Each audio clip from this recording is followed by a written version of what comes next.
Sayid Captain Kalingalan Chaluang o mas kilala bilang si Apu Ingal ay isang tausug na lumaban noong ikalawang digmaang pandaigdig at kapanahon ni Haji Kamlon.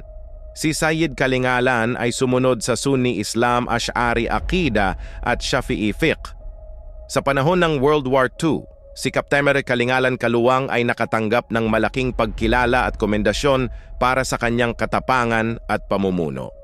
Kabilang sa mga natatanging parangal na kanyang natanggap ay ang Bronze Star Medal na ipinagkaloob sa ilalim ng Executive Order No. 9419 noong Pebrero 4, 1944. Bukod sa kanyang mga magiting na pakikibaka sa ikalawang digmaang pandaigdig, si Captain Kalingalan Kaluang ay naging simbolo ng pag-asa para sa mga Bangsamoro na isinusulong ang kanilang pakikibaka para sa katarungan at karapatan, lalo na pagkatapos ng malagim na Jabida Massacre.